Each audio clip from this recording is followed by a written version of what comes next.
यार चल क्या रहा है? दिल्ली का सीएम जेल में, दिल्ली का डिप्यूटी सीएम जेल में, दिल्ली का हेल्थ मिनिस्टर भी जेल में। ऐसा हो क्या रहा है? अच्छा ये सब छोड़ो, ये बताओ ये लोग किस एक्ट में अंदर हुए हैं? क्या ये जानते हैं आप? और क्या अभी तक कुछ प्रूव भी हुआ है या नहीं? देखिए सच क्या है ये तो हम नहीं जानते, लेकिन जो हो रहा है उसके फैक्ट्स क्या है ये हम आपको बताने जा रहे हैं। तो आइए इसे एक कहानी की तरह समझते हैं। Liquor policy. शराब कैसे बेचनी है, शराब किसे बेचनी है और शराब कहाँ बेचनी है, इसकी भी एक पॉलिसी बनी होती है जो कि दिल्ली में आम आदमी पार्टी ने बनाई थी। शराब में पहले किंग गवर्नमेंट होती थी, मतलब आसान भाषा में सारे राइट्स और पावर गवर्नमेंट और प्राइवेट वेंडर्स इन दोनों के पास थे।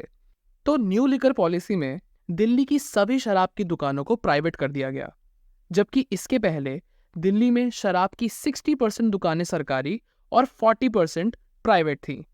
तो अब आसान भाषा में प्राइवेट वेंडर्स ने गवर्नमेंट को टेंडर के अगेंस्ट कुछ एक्स्ट्रा पैसे दिए, यानी कि इन वेंडर्स ने केजरीवाल को रिश्वत दी।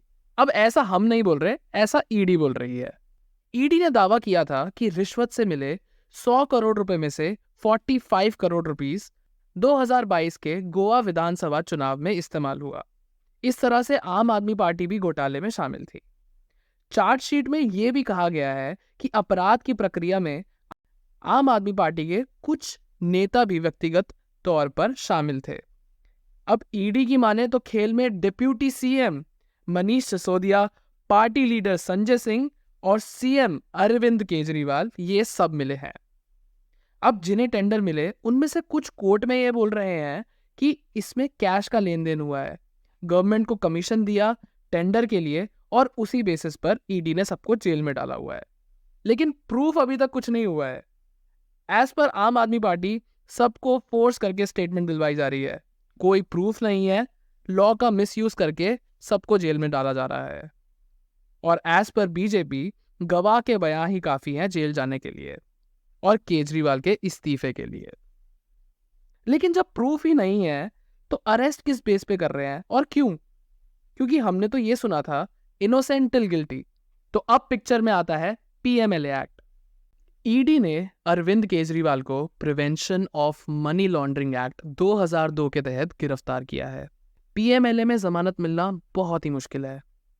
इस कानून का जो मुख्य उद्देश्य है वो मनी लॉन्ड्रिंग को रोकना है, यानी कि ब्लैक मनी को मार्केट में आने से रोकना।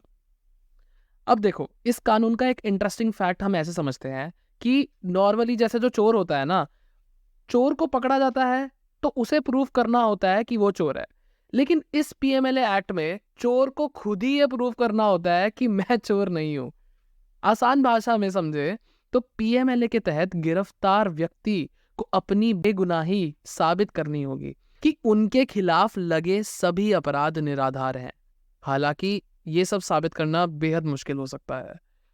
तो हम आशा करते हैं कि आपको इस केस के बारे में, इन फैक्ट्स के बारे में और अभी जो चल रहा है इस सब के बारे में कुछ इन्फॉर्मेशन मिली हो। और देखो हम ये नहीं कह रहे कि ऐसा हुआ है ऐसा हुआ है, हमने सिर्फ आपको फैक्ट्स बताए हैं।